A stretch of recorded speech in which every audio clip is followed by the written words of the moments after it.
Bonjour à tous. Aujourd'hui, nous sommes le 20 novembre. Et le 20 novembre, pour moi, c'est une date hyper importante car on célèbre la Convention internationale des droits de l'enfant qui a été adoptée par la France il y a maintenant 31 ans. C'est un vaste sujet sur lequel je suis engagée depuis bientôt 10 ans dans l'humanitaire et aujourd'hui comme parlementaire.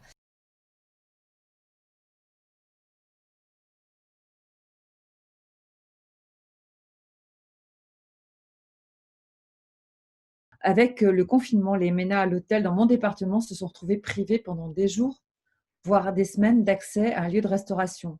Sans argent pour se nourrir, la situation aurait été critique sans l'aide des associations. De même, ils ne pouvaient plus laver leur linge et pour nombre d'entre eux, ils n'avaient pas les outils informatiques pour continuer à suivre leurs cours. Sachant qu'il y a des asymétries territoriales énormes en la matière, je souhaiterais savoir comment vous m'indiquez comment vous allez anticiper le confinement 2 pour ce type de population.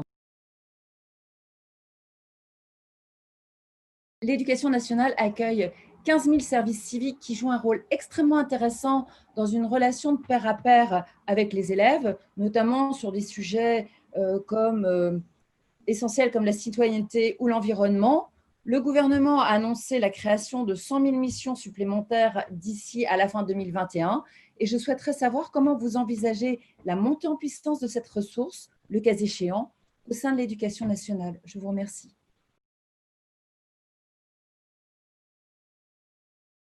L'école, le collège et le lycée sont des lieux privilégiés pour recueillir la parole des élèves sur ce qui touche à leur quotidien de façon globale.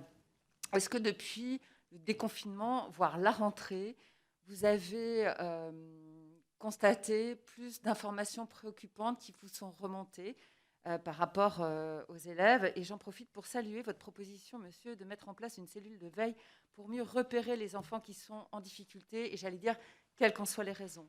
Ma deuxième question, c'est par ailleurs, selon vous, dans quelle mesure le regard des enfants et des jeunes sur leur avenir est en train de changer, notamment quant à leur scolarité?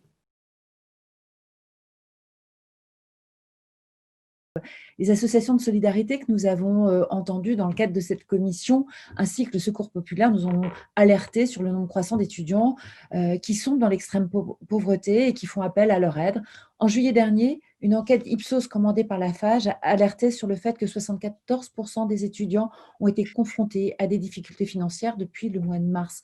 Les difficultés rencontrées par les étudiants peuvent avoir des conséquences, et vous l'avez évoqué, sur leur santé mentale et physique. Un tiers d'entre eux a renoncé à se soigner depuis le printemps et 23% confient avoir eu des pensées suicidaires.